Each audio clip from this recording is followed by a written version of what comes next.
I would like to introduce to you Dr. Sandra Yancey McGuire. She is the Director Emerita of the Center for Academic Success and retired Assistant Vice Chancellor and Professor of Chemistry at Louisiana State University.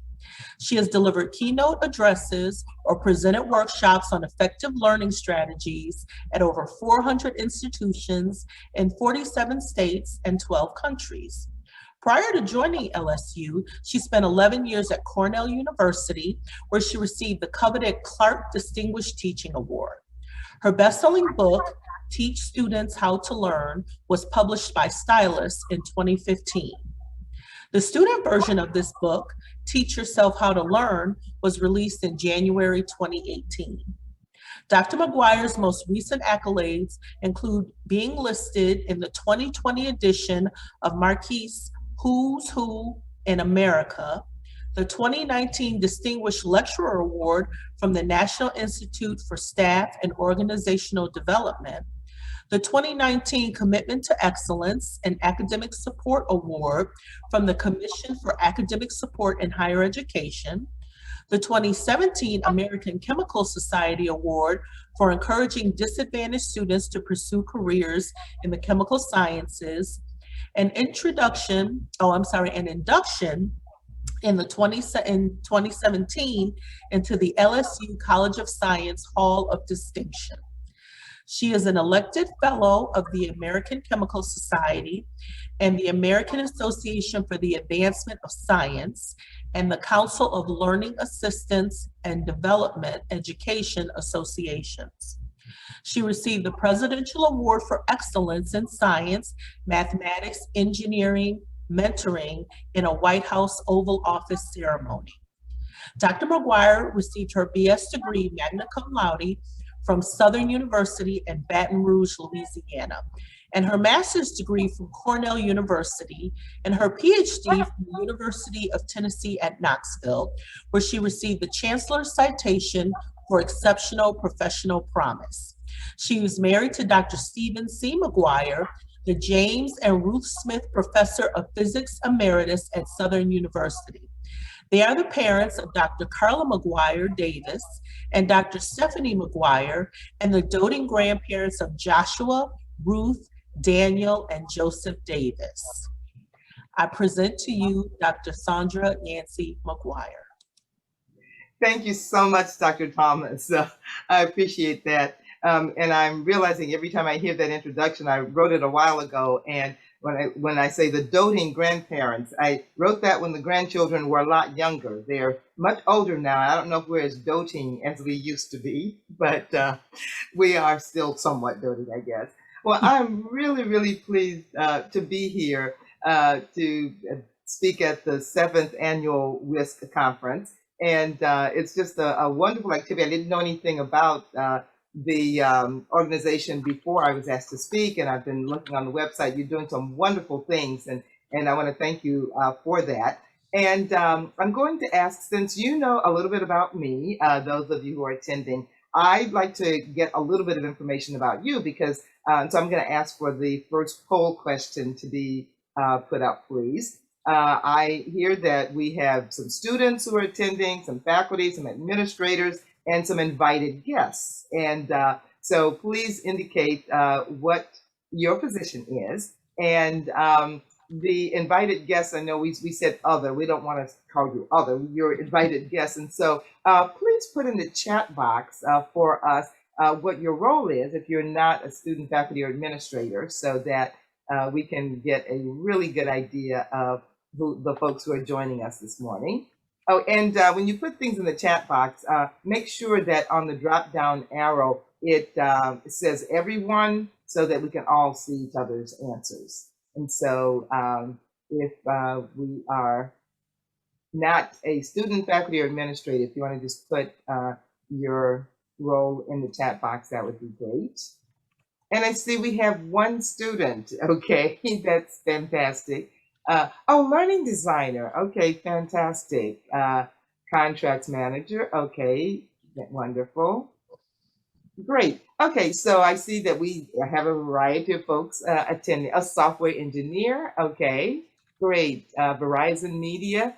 And now they're scrolling up so fast I can't see everyone. But our local school district, okay, IT change manager, fantastic program manager. Well, thank you so much for sharing that. I'm going to end the polling and actually let everybody see.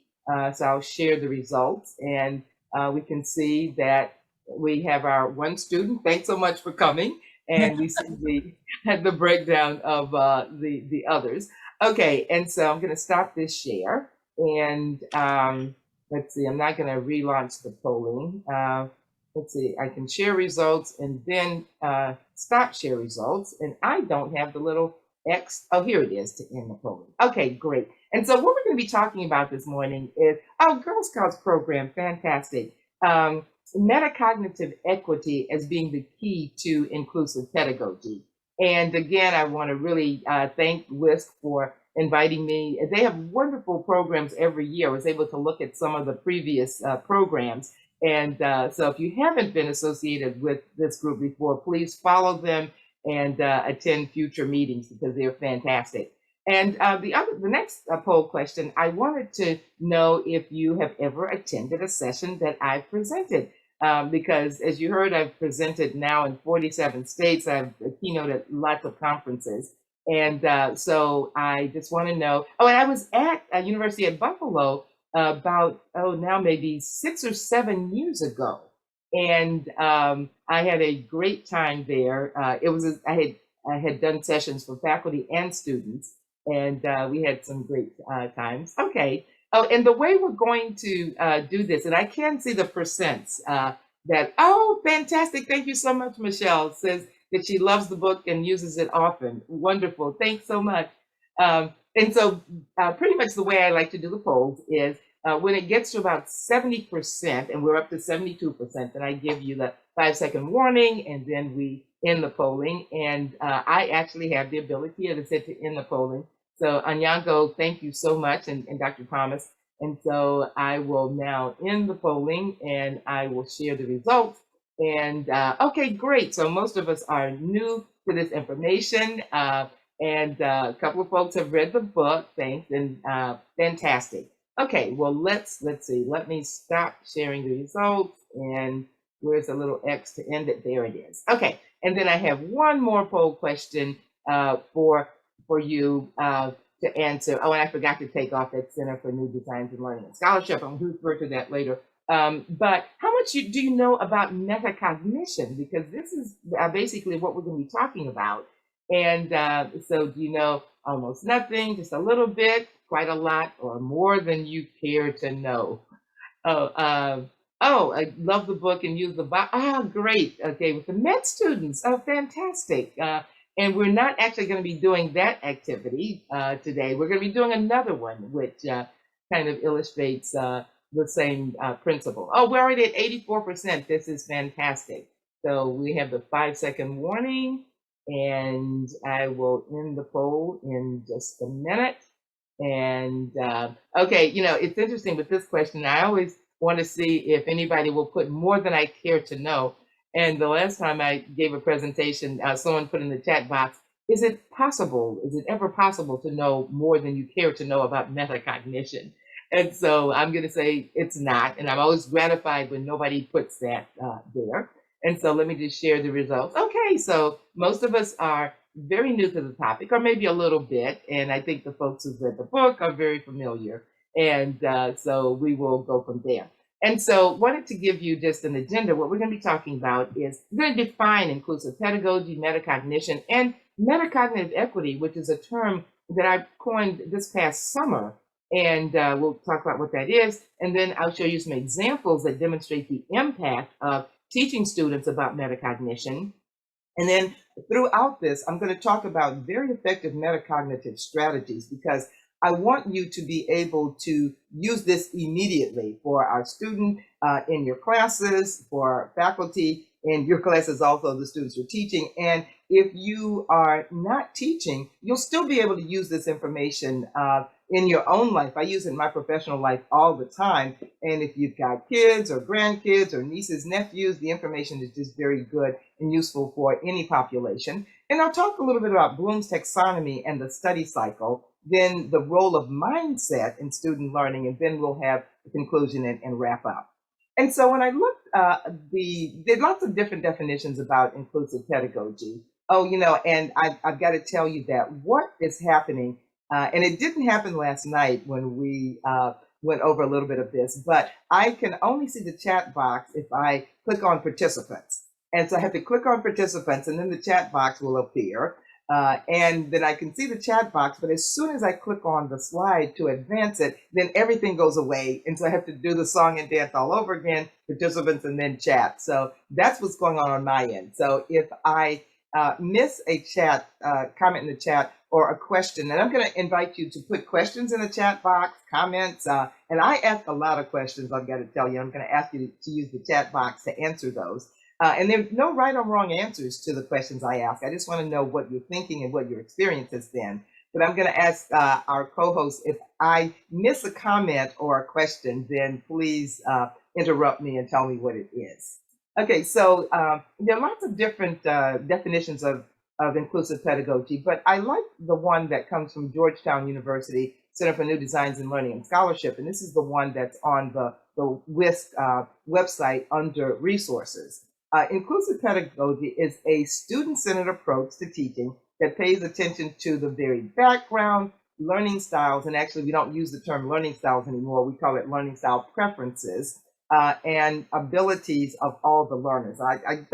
This is the definition that I really like. I don't like all aspects of it because I don't necessarily like it as the ability of all learners, which to me suggests that when our learners come to the environment, there's a certain amount of ability that they have. And when I talk about mindset, you'll see that the view now is that ability is so malleable. And so I'm going to say, instead of ability, the prior experience of all the learners. And it's a method of teaching in which instructors and students work together to create a very supportive and open environment that fosters social justice and allows each individual to be fully present and feel equally valued. It's learner-centered and, let me get the chat box out of the way, very much focused on equity with learning outcomes improved for everyone. And I think that the way to include everyone, of course, is to teach everyone how to perform at the very highest level.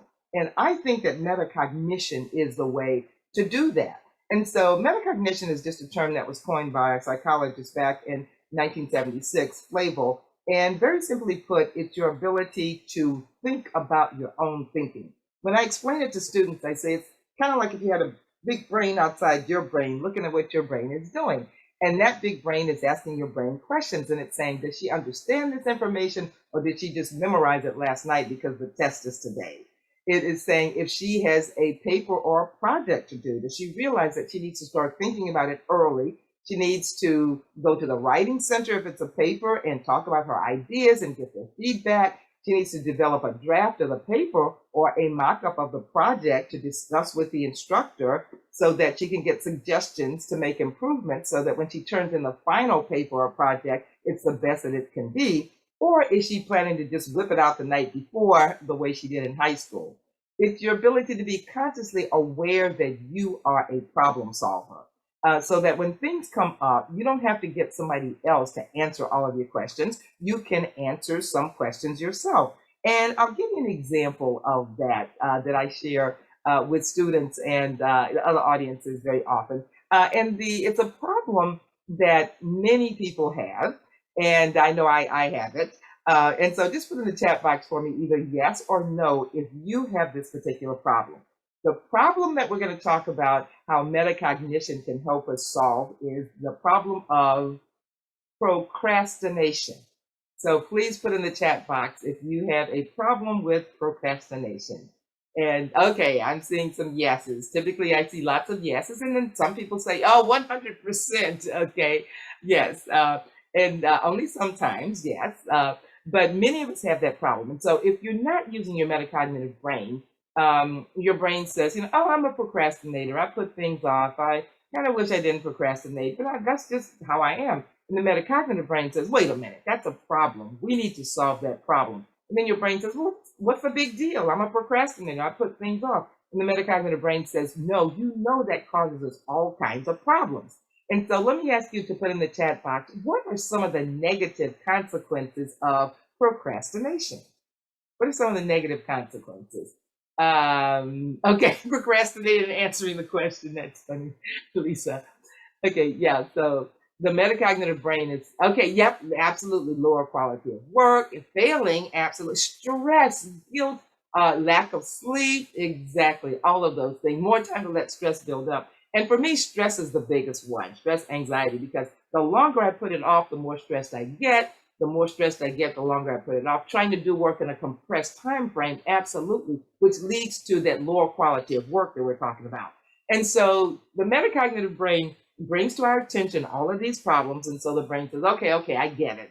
That's a problem. Procrastination is a problem. And so then the metacognitive brain says, yes, we need to solve that problem. And then the brain says, well, I don't know anything about solving procrastination. What am I supposed to do? And the metacognitive brain says, well, yes, I understand that you don't know anything about that now, but there are lots of other things that you didn't know anything about, and you found out something about it.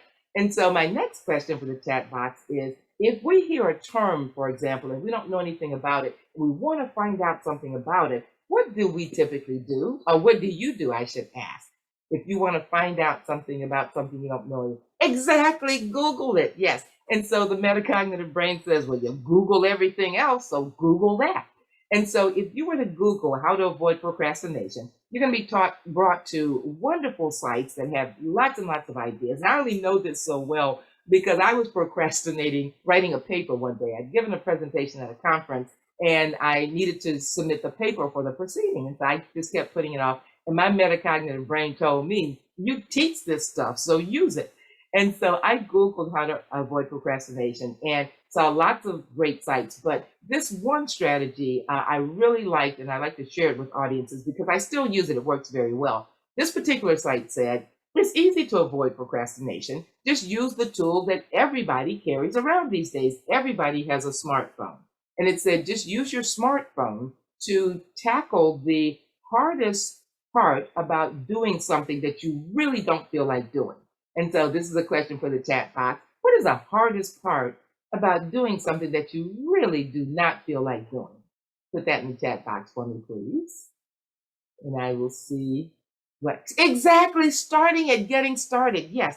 And so this thing says just take out your smartphone and set the timer. Set the timer for, and I see somebody said motivation. Yes. And with the motivation part, that's where I think the timer comes in. But it said set the timer for however long you want to work on this. And if you find you're not motivated, then just set the timer for maybe 10 or 15 minutes. Because typically we can talk ourselves into spending 10 or 15 minutes, doing pretty much anything. But if motivation isn't a real big problem and getting started is, then just set the timer. I set the timer for 45 minutes. And it said, and commit to yourself that when you hit start, you're going to start this thing and you're not going to stop until the timer goes off. And so I set it for 45 minutes. All I wanted to do was get the outline and the introduction written. And before the timer had gone off, or when the timer went off, I had done the outline, the introduction, and the whole first section. Because is it the case for you, as it is for me, that once I get started, I get more done in the amount of time that I thought I would get done? Is that what happens with you? Also, just put yes or no in the chat box. That I find that once I get started and get on a roll, then I can get more accomplished. Yes, okay, great, in that amount of time.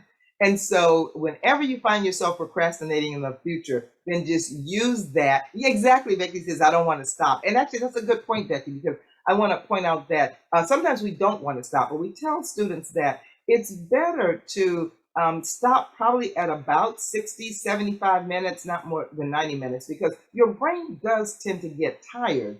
We don't necessarily recognize it, but it becomes less efficient.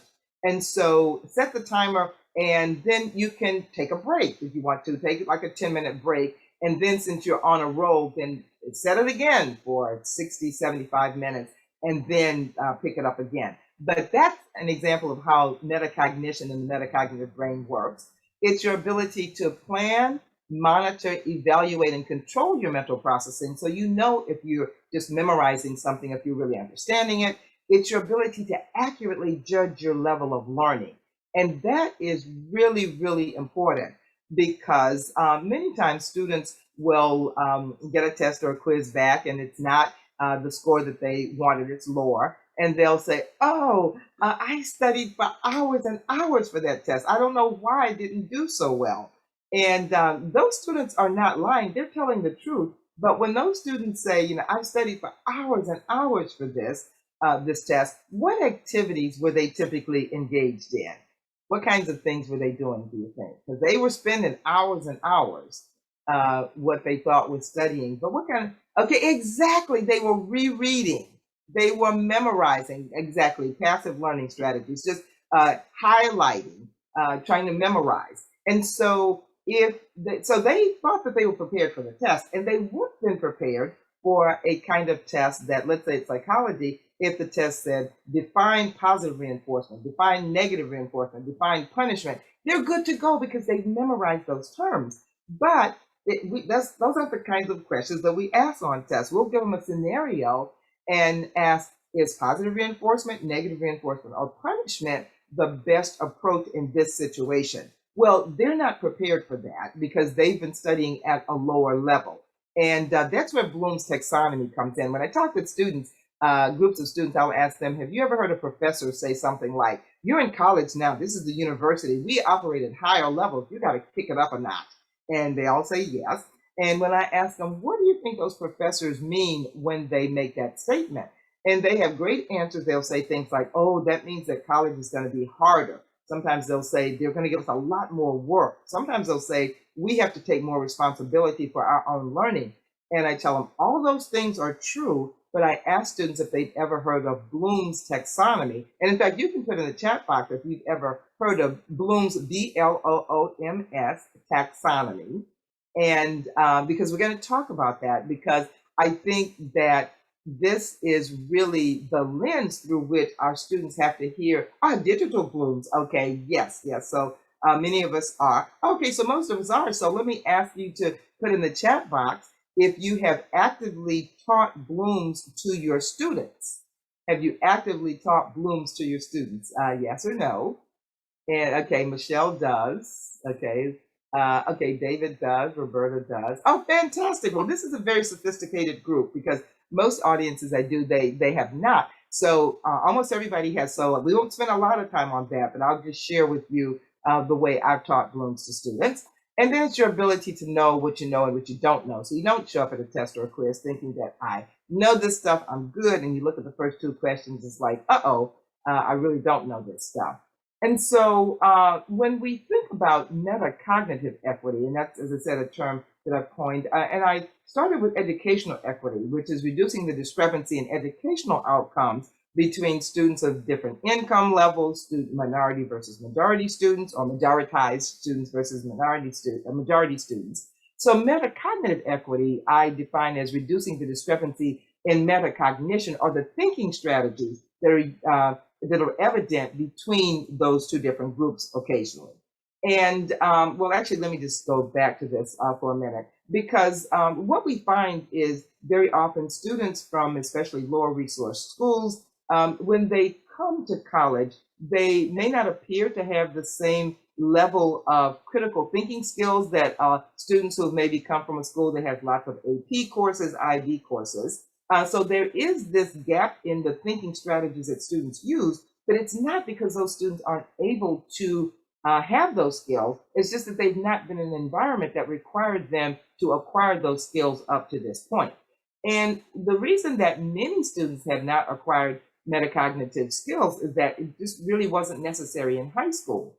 These are data from the UCLA Higher Education Research Institute that every year does surveys of first-year students, and they ask a lot of questions. And I'm particularly interested in the answers to two questions.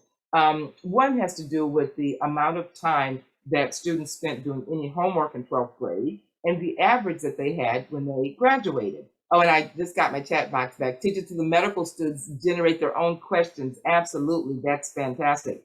And because I do find that students in medical school, law school, dental school, grad school, they haven't learned these things either. And so Bloom's taxonomy is helpful at every level. I did a session yesterday for Cambridge University. It was for K through 12 teachers around the globe. And I was sharing with them, they're even kindergarten, first, lower elementary school teachers who are talking with students about how we can think about how our brain works and using our brain. So this concept is relevant at every level.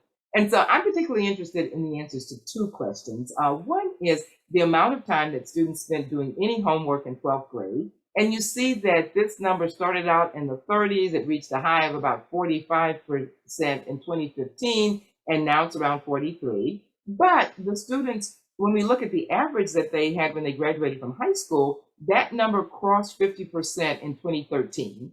And it got up to a high of 58, and then 59, essentially 58.7. And then it started going down. And in 2017, I was going to see if was it going to continue to go down, because the percent who spent even 6 hours on homework was going down. But no, in 2018, it jumped up to 57.6. And in 2019, the last year for which the figures were available, 59.3. Lindsay Michelle says, I had a student tell me recently that the only thing we test for is memory, so he was only going to work on memorizing rather than learning. His test didn't go very well. Yeah, and that's actually, that's an important point, Michelle, because many times, even though we are testing at higher levels, students don't perceive that. And so I think that's another reason to make sure that we show them Bloom's taxonomy. There are a number of reasons for this metacognitive equity gap. Students from low-income families enter high school with average literacy skills 5 years behind those of high-income students. Economically disadvantaged students have less access to mentors who model these metacognitive thinking skills. They are typically less academically challenged if they're coming from under-resourced schools, and students from minority and low-income backgrounds are less likely to be encouraged to persist through challenges. They're more likely to be told if they have a challenge, well, you know, I'm not surprised you didn't do very well. You're not really prepared for this environment. And so this just perpetuates that gap. So all of that means that we as faculty, administrators, whatever role we have, we've got to help students identify and close that gap between their current behavior that's leading to the current learning and grades and productive behavior that's going to lead to the level of learning that they need and the desired grades. And so I'm going to start sharing with you now some students and strategies that were taught. The first student is Dana, and she was a first-year physics student. And I know one of the goals of WISC is to make sure that there are more women who persist through getting their degrees in science. And so I'll give you a couple of examples where this work has actually done that. Well, Dana was a first-year physics student, and I met her when she was about to drop out of the physics course, physics as a major, I should say, because she was a straight A student from high school, had made an 80 on the first test, which alarmed her. She was not used to making anything less than 90s. And then when she made the 54, she was out of there. But I talked with her for about an hour, and these were the grades she made after that. And you'll hear from Dana in her own voice. Oh, you know what? I'm going to stop the share and make sure that I did share the sound. Okay, so let me hit share again. You'll hear from her what she changed, because she was just memorizing formulas before, but then afterwards she was solving problems with no external aids. Now, I've got to tell you, you're going to have to turn your volume all the way up, because she starts off softly, but she gets a little bit louder. So turn your volume all the way up and listen very carefully initially, and then you should be able to hear what she's saying. Hi, my name is Dana Lewis Derby, and I am a former student of Dr. McGuire's, and she asked for me to share a little bit of my story with you today. So I met Dr. McGee at a Find Your Major workshop at LSU when I was a freshman. I knew that I wanted to major in physics when I started college, but I quickly found myself failing my introduction to physics class. So I freaked out and thought, you know what, maybe I'm not cut out for this, and decided to attend that workshop. When I went there, I shared my story, and afterwards Dr. McGuire approached me and asked me if I would consider sticking with physics a little while longer and maybe trying to approach my assignments and my tests in a little bit of a different way. So instead of changing my major, I did. I stayed with physics. Her and I began working together, and she began teaching me some of her strategies revolving around metacognition. I quickly learned that my method of trying to memorize material in order to pass assignments and tests just was not going to cut it. I had to really learn the ability to problem solve, and I essentially had to relearn how to study. I was reading chapters differently, making notes, and essentially completing homework assignments like I had to teach the material to someone else, with the thought behind that being if you can teach it, then you really do know what you're talking about. After working with Dr. McGuire for a full semester, I ended up making an A in my physics course, and I went on to graduate with my bachelor's in physics from LSU with honors, all with Dr. McGuire's help. So I didn't quite know that going to one workshop was going to be so instrumental in setting me up for success throughout my entire college career. My life would be very, very different if I had not met Dr. McGuire that day and implemented the strategies that she taught me. She is absolutely phenomenal, and she really does have the golden ticket of information that's going to push you towards optimal success. So I hope that you enjoy the workshop today. Thanks for listening, and best of luck. Bye. Okay. Yes, and my chat box disappeared, so let me put it back up. Yeah, and so I like to share that story because Dana's story is the story of so many students. And she misremembered a little bit. She said, I mean, we did work together the whole semester because I became her mentor, but the learning strategies she used were all in that one session that she had in my office. And so I'll tell you what those are. And it has to do with what I found was the number one barrier to students in STEM doing well in courses. And that was the way they do their homework. And it's not just students in STEM, but other areas too, but specifically STEM. So I'm going to ask you to put in the chat box if you've ever done this. Think about when the last time you were doing homework. And if you have ever done this, just put yes in the chat box. If you've never done it, put no. If you had a problem to work or a question to answer, if you ever read the problem or the question and then flipped back in the chapter to find an example of the problem you had to work or a discussion of the question you had to answer. If you ever did that, put yes in the chat box. And I'm seeing some yeses. I would have yes in all caps with 8 exclamation points because that's what I did because nobody told me, okay, of course. So it says, yeah. And so that's what all of the students are doing. And so when I ask that, they'll say yes. And then I'll ask, and I want you to put this answer in the chat box. When we did that, were we working the problem? Was our brain working the problem or answering the question? Yes or no? Okay, no, absolutely. And this is what students say. They'll say no. And I'll say, yeah, what was working the problem or answering the question? And they'll say the textbook, the author, the example. I said, absolutely. But you are really, really bright folks. I'm a bright person. And I ask, how many of you remember thinking when you looked at that example of the discussion, you said, oh, yeah, I got that. I understand that. And all the students say, yeah. And then I asked, okay, but when we got to the test or the quiz, if they changed anything at all around, what happened? And they'll say, well, I didn't have that. I don't got that. And so this strategy helps prevent that. You study the material first before you look at the first problem or question.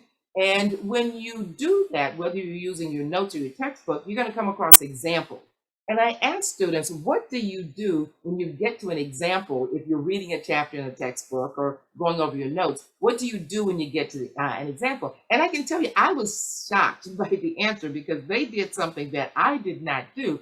So let me just ask you to put in the chat box, what do you think students do? And our student is certainly invited to weigh in here.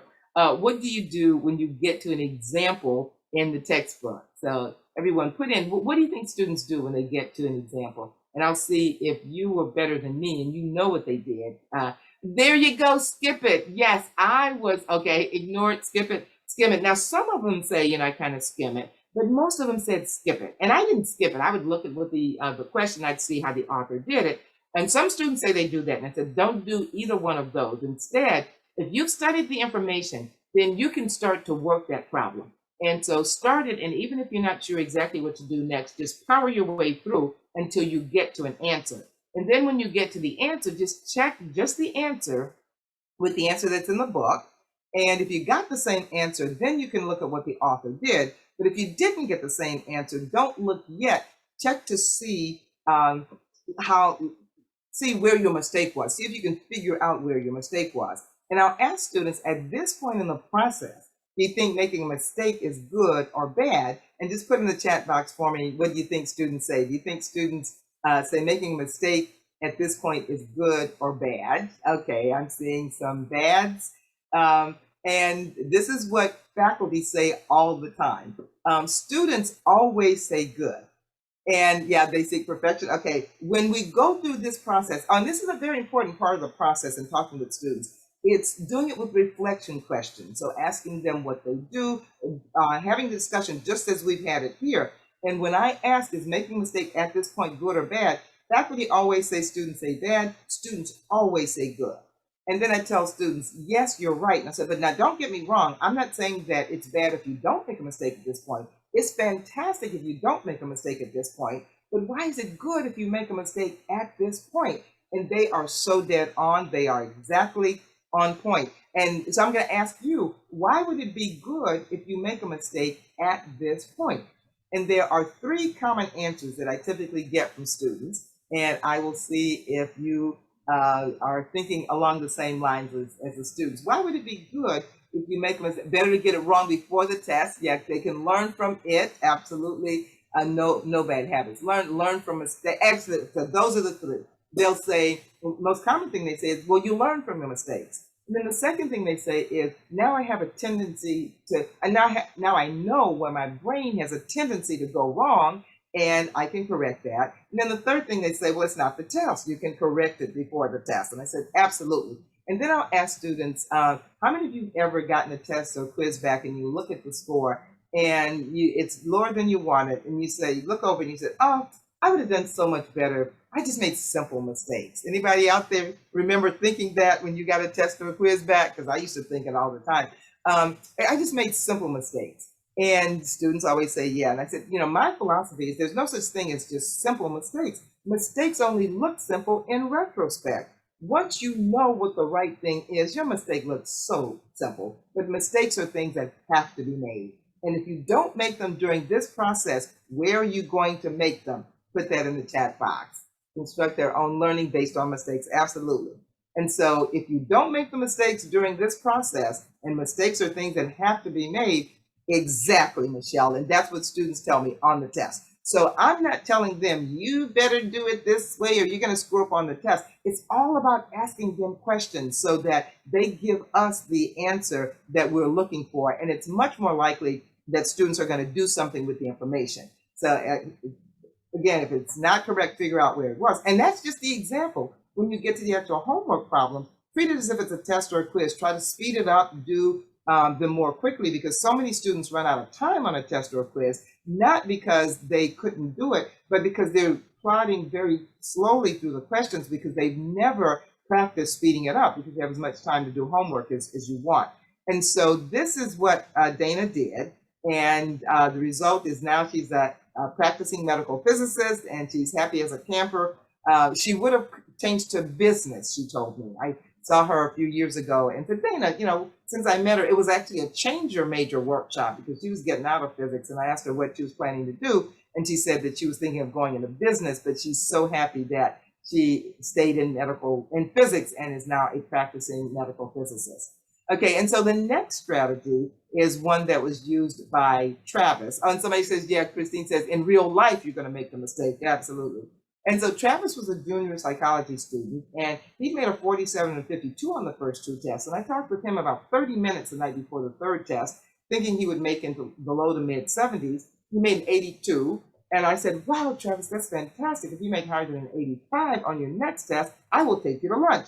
And he texted me about 3 weeks later. I'm sorry, he called me 3 weeks later and told me, Dr. McGuire made an 86.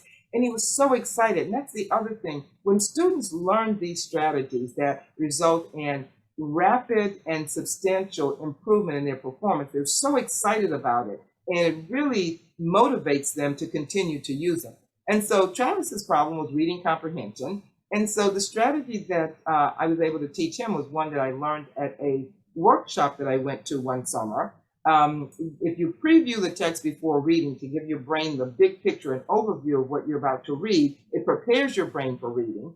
And once you have that overview, if you develop questions that you want the reading to answer for you, and then when you start to read, just read the first paragraph, stop, put that information in your own words, read the second paragraph, stop, put that information in your own words, and read subsequent paragraphs the same way, it makes a big difference. And this is what Travis did. And just to summarize that strategy, it used to be SQ3R. Some of you may have known it as that. Then it went to 4R, and now it's 5R, maybe up to 6R now, but I know 5. Do that survey, come up with questions that you want the reader to answer. Do that one paragraph at a time where you're summarizing in your own words. And you can teach students to annotate in the margin if there's certain key concepts that they want to make sure that they really go back to. They can make notes in the margin. And then when they get to the end of a section, then stop and review all of that information. And then the last R is for reflect. Are there any other views? Do you have any remaining questions? Were there different ways you could have done the problems other than the way the author did? And going through this is really, really a powerful technique. About a month ago, I got in the same week an email from a high school student and a graduate student saying that this reading strategy had made a huge difference for them, and they were getting so much more out of their reading now. And so I'm going to do a little activity with you to show you how impactful this can be. So I'm going to put up a passage, and if you've seen this, then don't put anything in the chat box. But if you haven't, certainly participate. I'm going to have you read it, and then I'm going to take it off the screen and ask a question. So read this, please.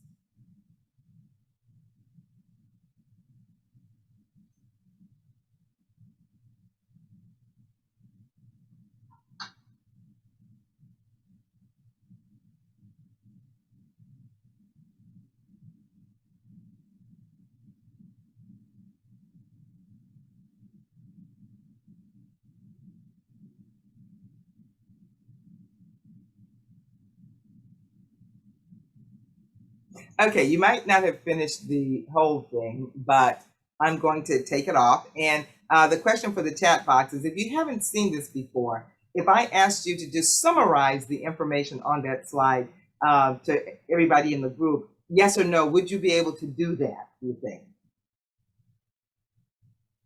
So give me a yes or no if I called on you to just summarize what you saw on the, okay, and so, and nope, not really. Okay, so, and we get a maybe, okay. So let me ask this. If you had known before you started to read that this task was about doing laundry, I want you to read it again and just put in the chat box yes or no if it makes more sense to you now that you know what it's talking about.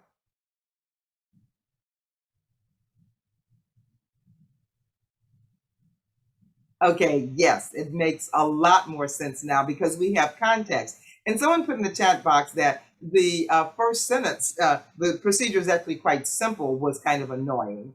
And I was doing a session with tutors recently, and one of the things that we tell tutors not to say is, oh, this is simple, because that does, it triggers some people because they're thinking, well, it might be simple for you, but it's not simple for me. But yeah, so if you know the context, then it makes a lot of difference. And I like to share things like this with students because it lets them know if you take that little bit of time to do the preview, so you give your brain the big picture, it's going to make so much difference in your understanding of the reading because now you have the context. And this is the reference for that if you want to look it up. Now, the things that I do to make sure that students really understand the difference between what they have been doing, how they've been approaching their learning, and what they need to start doing is, again, reflection questions. That's key to the process. And so one of the reflection questions I ask is, what's the difference, if you think there's any difference at all, what's the difference between studying and learning? And again, I tell students there are no right or wrong answers to any of the questions I ask. I just want to know what you're thinking. So please put in the chat box for me, how would you characterize the difference between studying and learning? you can just put two words, one for studying and one for learning. Framing as reallocation of time is helpful. Otherwise, they think about it as one more thing to do. Yes, yes. Okay, so put in the chat box for me, please. What's the difference between studying and learning, in your opinion? And again, it's interesting. There are three common answers I get from students. Okay, memorizing, okay, versus teaching. Hope and realization. I have never seen that. Okay, I like that. Memorization, learning, understanding, process, result. Okay, review, learning. Okay, yes. And so you have put, I think I've seen two of the ones that students put. The three that they commonly say is studying is just memorizing information for a test or a quiz, but learning is when you understand that. Yes, when you can use it, you can relate that information to what you already know. Sometimes they'll say studying is short-term, learning is long-term. Sometimes they'll say studying is tedious, learning is fun. And I saw one answer said, process versus result, I think. And many times faculty will say, well, studying is the process, learning is the result. And students never say that. And when I share with students, this is what faculty say, they laugh. And I'll ask students, have any of you ever studied and the intent was not to learn? And they all say yes. And so I'm going to ask you, what was the intent? If they said that learning was not the intent when they were studying, what was the intent when they were studying? Exactly, taking the test, making an A on the test, exactly. And so then when we establish this difference between studying and learning, just studying for the test that's short term versus learning is when you understand it, when you know that information, you can relate it to what you already know. And I ask students, up to this point in time, would you say you've been more in study mode or learn mode? Put in the chat box, what do you think they tell me? Have they been operating more in study mode or more in learn mode? And I'll see if what you're thinking is what they tell me, because it's really consistent when I ask students. Once you understand what that difference is, when you think about everything you've been doing up to this point, would you say that you've been more in study mode or more operating in learn mode? Studying, exactly. They've all been in study mode. And so I tell them, great, we're going to talk about some learning strategies. And then the second question, and I'm not going to set it up the whole way I set it up with students, I'll truncate it, but basically I ask, would you work harder for one of these tasks than the other? The first task is if there was an upcoming test and I said, you've got to make an A on this test or you're not going to do well in this class, that's the first task. The other task though is if I said that I'm going to offer a review to the class and I'm going to have you teach that review. So I'm going to have you come up to the front of the class and explain all of the important concepts, paying particular attention to the more difficult concepts to make sure everybody's prepared for the test. Okay, and I'm already seeing some B's, yes. And this is what students say too. And then I ask, why would you work harder for B? So put in the chat box for me, why would you work harder if you had to teach the material? And it's so interesting. For some reason, the most common answers always come in threes, but they're the three very common answers that I get from why would you work harder if you had to teach it? And so just put in the chat box for me why students say, okay, yeah, that's the number one thing they say. You really have to know it. Number two, that's actually the third one. They say, well, now everybody's grade is dependent upon what I do. So I want to make sure I can explain it more than one way. I can use charts, I can use diagrams. And there's one other answer that I get commonly from students, and I haven't seen it yet. Okay, that answer is they say, well, I don't want to be embarrassed in front of the class.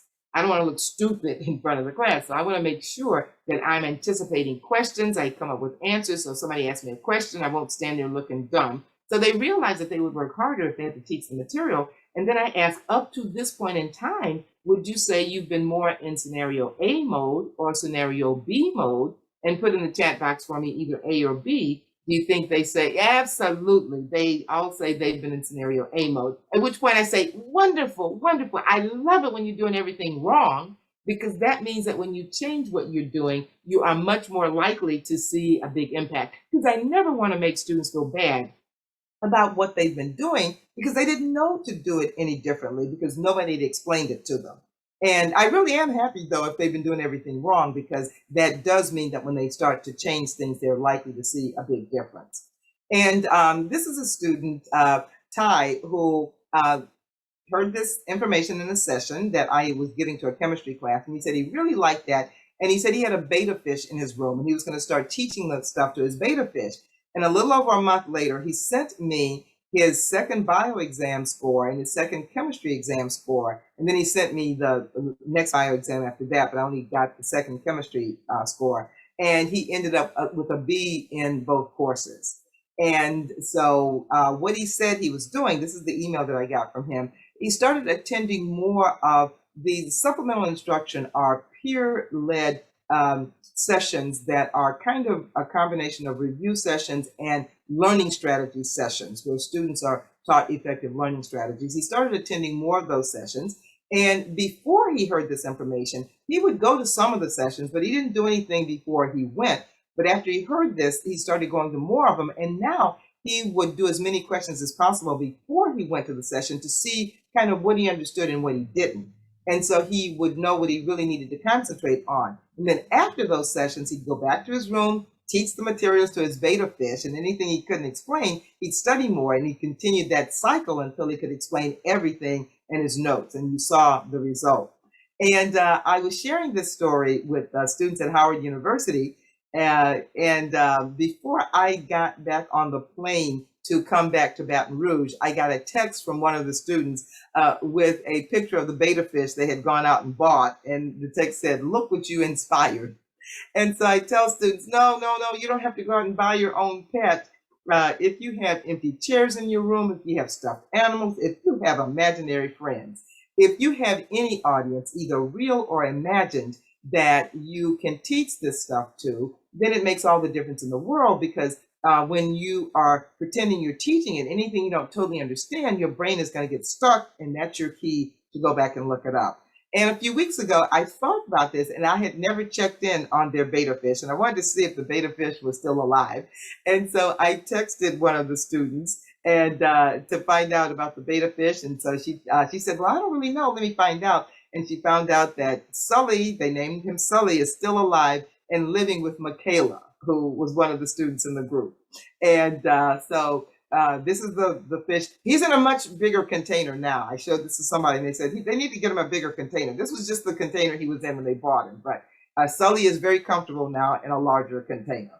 And so what I want to do now is a little activity that shows you why I'm so confident, and tell students, I don't care if you made a 40 on the first test. I know you can make 80, 90, or higher on the next test, because your 40 had nothing to do with how smart you are. It had everything to do with the strategies you were using, and I can teach you how to do something different. And this is an activity that I do to help them understand that. In the book, there's a different activity. But on the next slide, you're going to see a series of numbers all over the place. And I want you to, I'm going to give you 15 seconds to first find the number 1. And then after you locate the number 1, locate the number 2, then locate 3, and locate as many numbers in sequential order as you can. And when I take it off the screen, I want you to just put in the chat box, what's the highest number you were able to locate going in sequential order.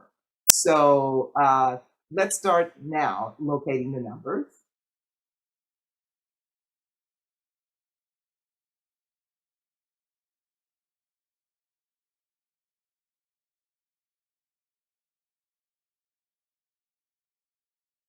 And stop. Okay, and so please put in the chat box for me how many numbers you got. Okay, I'm seeing 9, 11, 5, 11, 6. Yeah, typically it's single digits or very low double digits. Okay, and so now what I want you to do is see a vertical line here, a horizontal line here, and the position of the number 1. And so now I want you to look at, find the 2, 3, 4, and tell me what you notice about the positioning of the other numbers. How are the other numbers positioned in that grid? What do you notice about how they are arranged? Exactly. They're clockwise, or sometimes students will say in quadrants because they're used to digital clocks. And so many of them don't even know what the word clockwise means. But absolutely, yeah, rotating quadrants. That's what some of them say. Okay, so now that we know now that we know that, let's find as many as we can. I'm going to give you 15 seconds again. And then when I say stop, this time I want you to put the number that you found in the chat box. So start finding the numbers now.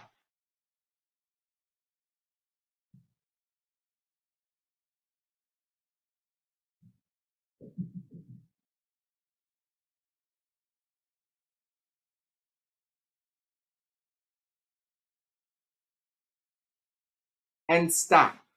So put in the chat box the number that you found this time. Okay, 18, 15, 17, 18. Yeah, so it looks like most of us probably got twice as many as the first time.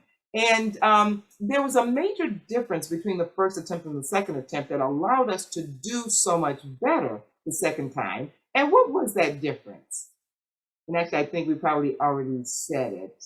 What was the difference between the first time when we found very few numbers, and the second time when we were able to find a lot of numbers?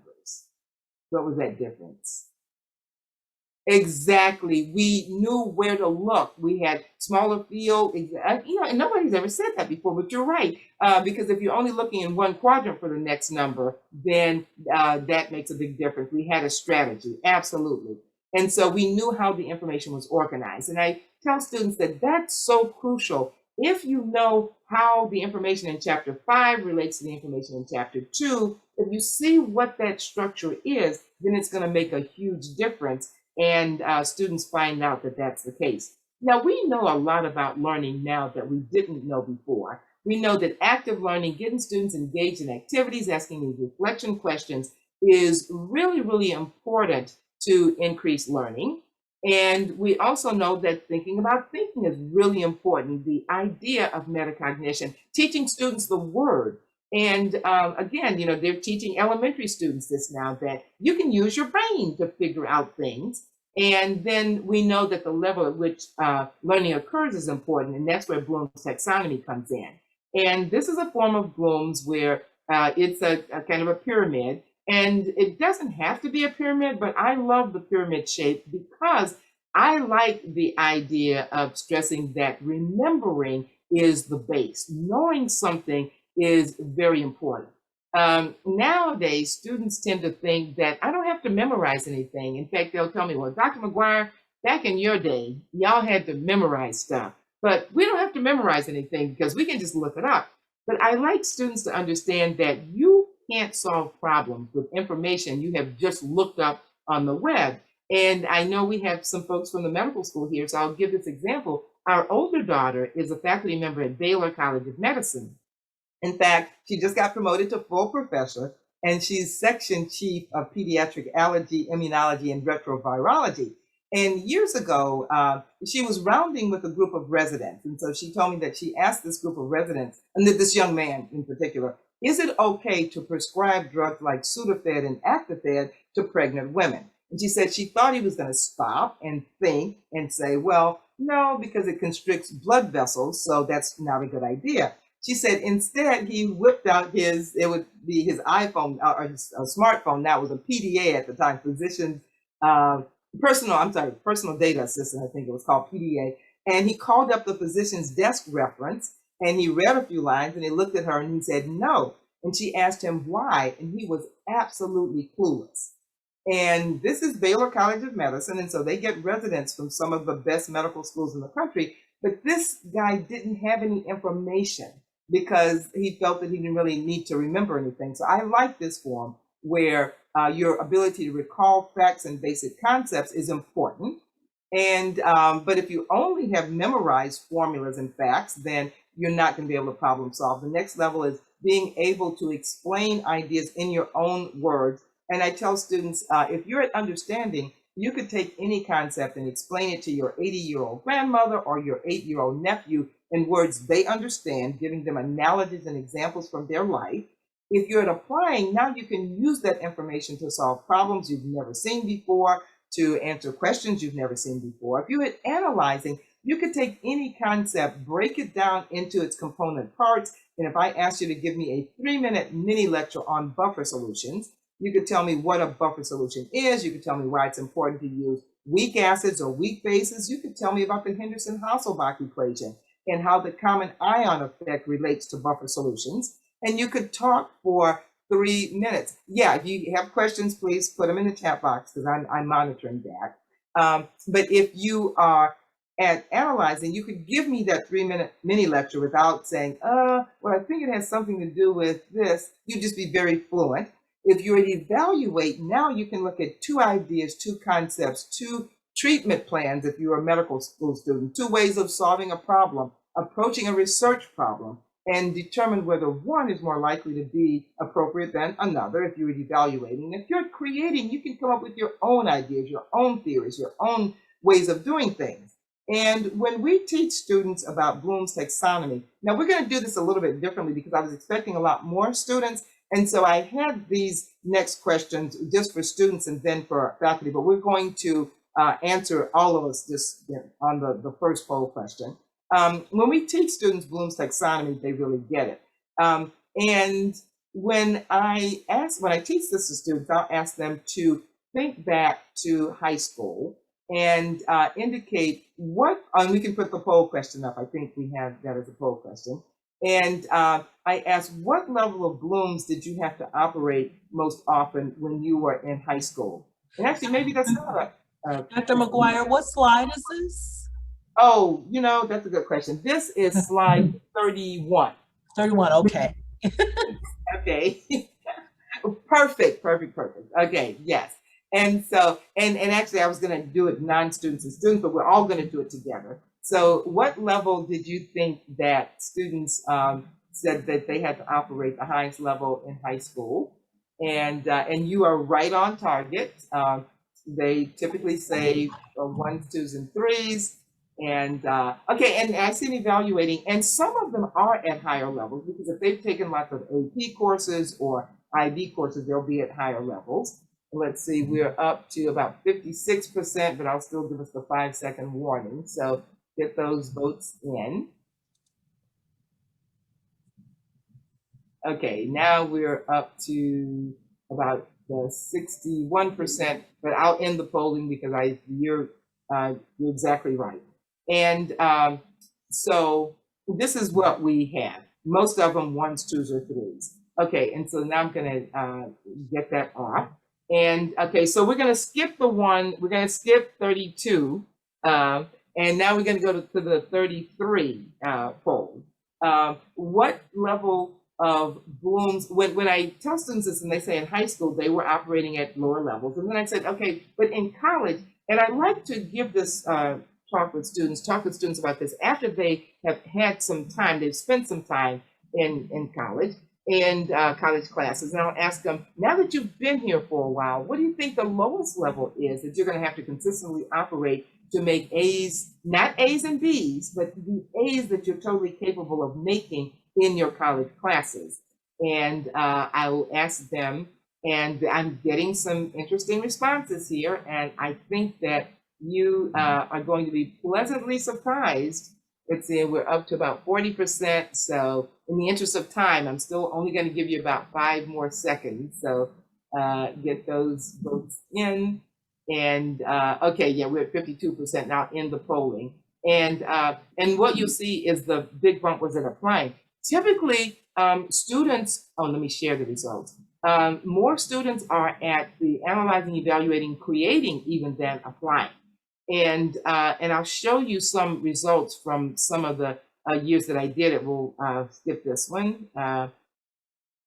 Okay, yeah. And so this was one year, the big bump was not at remembering, but was understanding in high school. But in college, they recognized it was creating. And sometimes I will speak to students and they will say that it's more like applying. Not often, usually it's the 3 highest levels. But if I talk to a group and they say applying, and then I'll ask the group, well, do you have any papers that you have to do this term or any projects that you have to do? And they all say, yeah. And I said, okay, now what level is that?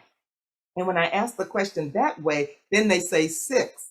And I said, absolutely, because the difference between an outstanding paper or project and a mediocre one is the amount of creativity that goes into it. And so we really have to help our students understand what's going on. This was another group. Now here, the big bump was at 1 for high school, and it was at evaluating for college. And again, most students will say either analyzing, evaluating, or creating in college when they were at lower levels in high school. And I say, yes. And that's the third piece of the puzzle. You weren't doing as well, not because you're not totally capable, but it was because you were in study mode and not learn mode. You were working to make A's on tests instead of preparing to teach the material, and now we see you're at lower levels of Bloom's. So how do you get to higher levels? We teach them a tool that we call the study cycle. It's a 5-step process. Preview information before you go to class, so you set your brain up for learning, and then go to class and be there in mind and body. And then as soon after class as possible, review what just happened in class so you can start the information going from short-term memory into long-term memory. And it only takes about 10 minutes if you're efficient doing this. And so we need to do more than that. And so we show them how to do what we call focused study sessions, where set aside about 45 minutes, 50 minutes, not much longer than 75 minutes, because of what we said before. Take a break. And then you can do another one, but take a minute or two to set a goal. Then the next 30, 40, 50 minutes, study with focus and action. Then take a break and reward yourself, and then come back and review what you just studied, and then do another one if you have time to do it. Now, I do sometimes have students who say, well, I have ADHD. I can't study for 50 minutes. And I said, okay, that's absolutely fine. How long can you study for? And sometimes they'll say 10 minutes. I said, that's great. Take a minute to do the preview. I'm sorry, take a minute, we're down here. Take a minute to set a goal, and then study for 8 minutes, and then you don't have to take a break if it's only 8 minutes, but then take a minute to review, and you have to do more of them, but you can still fit this into even much shorter sessions. And students love this, and they love it because many times students will say, well, I just don't know how to study because I never had to before. And these are great students in high school, but they've done well because of memorizing. And when they don't do well, okay, yeah, with everything on Zoom, how do you navigate getting students to focus when Zoom is less than ideal? That's an excellent question. And I've done lots of student workshops on Zoom. The largest group that I did was about 900 high school students around the country for the American Chemical Society. I've done them for 100, 150. And the key is constantly asking reflection questions where they have to put information in the chat box, throwing in poll questions, and students are so active with this. The chat box just goes crazy. And at the end, you get so many thank you, thank you, thank you. This was so helpful. And so we have to engage them by constantly asking them these questions, asking them what they think. I use breakout rooms with students also. So I'll have a question, put them in breakout rooms of 4 or 5, have them talk about it and come back. And the interesting thing about breakout rooms is students love breakout rooms a lot more than faculty.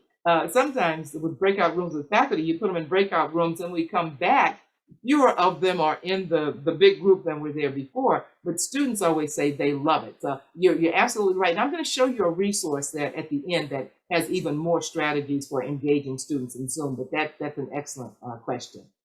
And here's an example. This is a young lady who is now in a PhD program at Emory, and we used to call the focused study sessions intense study sessions, but students told us that intense was too intense a word. Oh, you're very welcome, Hillary. And so we changed them to focused study sessions. And so she said those are the things that helped her the most. She got an A+ on 3 out of 4 of her finals using that method. She said it's important to use it every day before finals week, and it really benefits students during finals week because it's a great time management tool. She's now a PhD candidate. She has 2 publications, and you see that the first one was recruiting and retaining a diverse workforce, and then the second one is in her scientific area of specialty, thermoreversible control of nucleic acid structure and function with glyoxal caging. And the other thing, which is why what WISC is doing is so important, is you're helping women to be successful, reaching their goals, whether it's a PhD or whatever. And then those same women will turn around and they'll contribute to the effort to diversify the STEM workforce. And so that's why I love what you're doing. Now, this is an email I got from a faculty member at North Dakota State. She only shared, oh, and you're going to get this whole PowerPoint presentation. I'm going to ask with Dr. Thomas to make it available to you. And so you'll have that. And so she just shared the PowerPoint slides on Bloom's taxonomy and the study cycle with this student who wasn't doing well. And a little while later, after seeing it, he earned 114% on the first and only graded homework. and he took the first exam and got 100%. And she said she applied the idea that teaching helps students learn. And so she invited students to co-teach some of the lectures with her. They did a fantastic job, adding a lot more real world experience. And she said it was great for her because she saw how students poured their passion and talent into the lecture. And so it's really, really important to have our students explain things. If it's a small class, we can have them unmute their mic and explain things to their classmates, etc.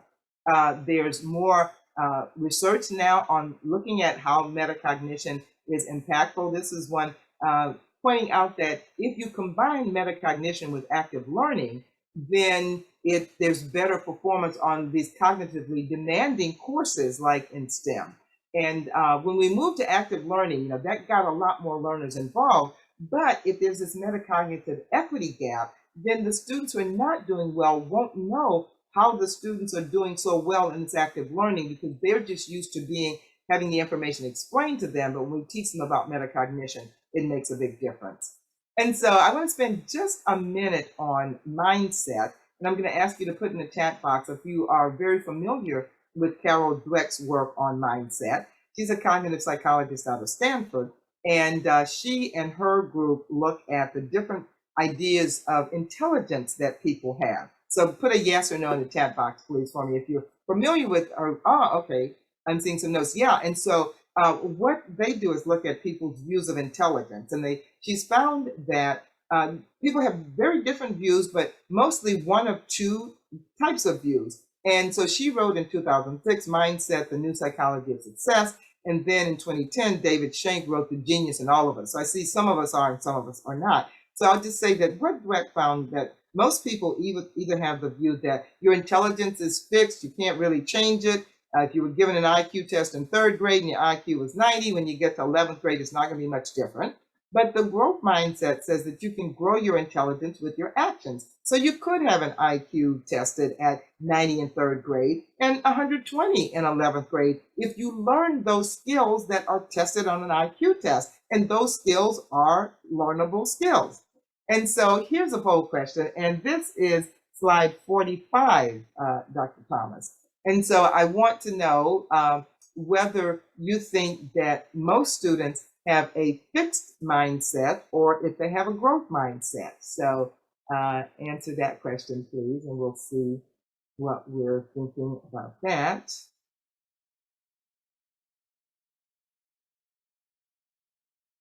Okay, and we're over 50%, so right at 60. So I'll give us the 5-second warning.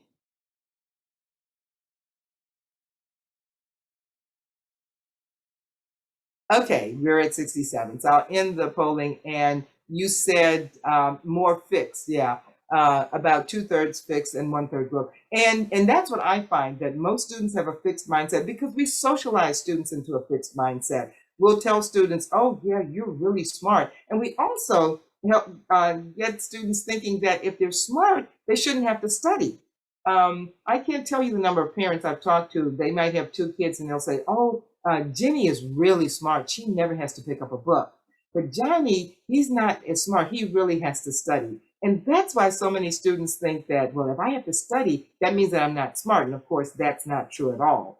And so then the next poll question is about faculty, and specifically STEM faculty.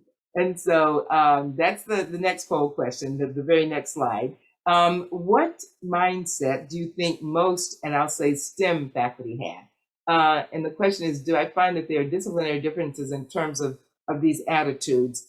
I don't know that there's so much disciplinary changes. I saw a paper just the other day that talked about differences in whether or not students are performing very well or not. And it turns out the students who have done really well in high school, they are more likely to have this fixed mindset than students who have not, because they think, I'm really smart and I'm going to show how smart I am. And those are the ones who've always been told for their whole life that you're really, really smart. So I don't know that there are a lot of disciplinary differences, but I do know that a lot of students in STEM who think that it's fixed Like, for example, Dana just thought that she wasn't able to do physics. She wasn't smart enough to do it, so she needed to change to something else. And that's really what, Christine says, I was that student. Absolutely. I was that student. If you read the book, you'll see, that I definitely had a fixed mindset. And so more people said growth. And it's interesting because, let me end the polling and show you. When I ask STEM faculty, they'll say more growth, but other faculty say STEM faculty have a very fixed mindset. And it's interesting. And a lot of us have a growth mindset, but a lot of us do have a fixed mindset. I'll hear people say, I only want the smart students to work in my laboratory. But we need to have a growth mindset and teach this to students, because there's a difference in the reaction to very many things based on whether you have a fixed mindset or a growth mindset. And this is just a couple of emails. The student had a fixed mindset. He thought he wasn't good at chemistry. He wanted me to tutor him. I spent not 1 nanosecond tutoring this student. Gave him 1 session on what we were talking about. These were his grades before, his grades after. And he said what he did differently was now he started using the book, making side notes. And he says, I would say that in chemistry, everything builds from the previous topic. And I think his professor thought by April 6th of a course that started in January, he had kind of gotten that idea, but he had not. And there's a study now that links faculty attitudes on intelligence to student success in STEM, with a particularly large impact on minority students. All students in the classroom of a professor with a growth mindset did better, but it decreased that gap in performance by half for the minority students. And so it's really important that we have that growth mindset and communicate it to students. And so as I close, I want to share with you the experience of a graduate student who was failing all of his cumulative exams. We give 8 a year, and students have to pass 6 before, if they don't pass 6, they're kicked out of the PhD program. And he'd only passed 1 out of 8 his first year. But his second year, after working with the CS in the writing program, he passed 5 out of 7, didn't even need the last one, and he passed the December exam with the highest score in the group. And this is he, Dr. Algernon Kelly. Take a good look at this guy. He's the only person I know on the planet who has a PhD in chemistry. His is in analytical chemistry, who started every single college course at the remedial level. And now everywhere he goes, he teaches this. In fact, he's teaching in upstate New York now. He was at Buffalo for a while. And then I think he was at Buffalo. No, I'm sorry. He wasn't at Buffalo. He was at Brockport.